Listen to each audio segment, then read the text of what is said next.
berada di grup E semester 3, Prodi Pendidikan Agama Kristen di Institut Agama Kristen Negeri Tauntung. Dengan dosen pengampu saya,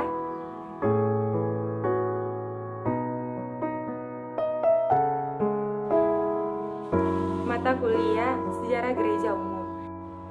Di sini saya akan membahas periodisasi sejarah gereja dalam 3 tahapan menurut Christian de Jong. Menurut Christian de Jong, periodisasi sejarah gereja terbagi dalam 3 tahapan. Yang pertama, gereja kuno, yang kedua gereja abad pertengahan, dan yang ketiga adalah gereja zaman baru. Yang pertama yaitu gereja kuno.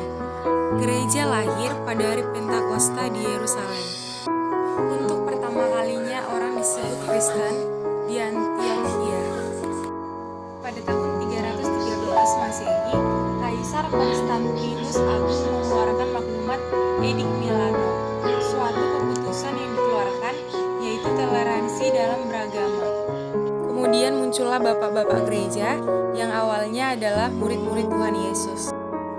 Pada tahun 380 Masehi, Kaisar Theodosius Agung mengeluarkan maklumat Edik Theodosius yang membawa perubahan-perubahan besar seperti gereja benar-benar diterima, pembangunan gereja dimulai pada saat itu, semua umat Kristen mulai beribadah di gereja hingga hari Minggu diliburkan.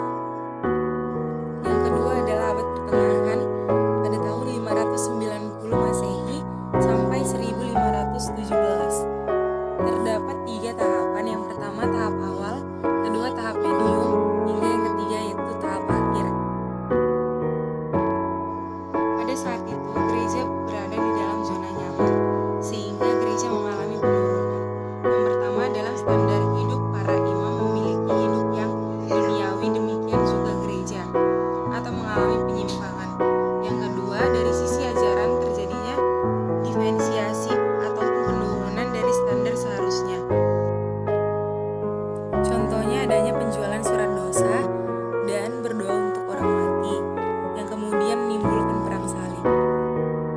Yang ketiga adalah zaman baru pada tahun 1517 Masehi, yaitu pada masa reformasi yang dibawa oleh Martin Luther, yang menuntun semua orang kembali ke ajaran Alkitab, menimbulkan adanya gerakan reformasi pada tahun 1517 hingga 1650 Masehi, yang juga menimbulkan adanya kontra-reformasi. Pada tahun 1650 hingga 1789 Masehi, adanya masa pencerahan. Setiap orang percaya hidup dengan iman yang percaya kepada Yesus Kristus. Selanjutnya, pada abad ke-20 terjadinya Perang Dunia Pertama, yang menimbulkan banyaknya kesulitan-kesulitan, termasuk juga untuk orang Kristen.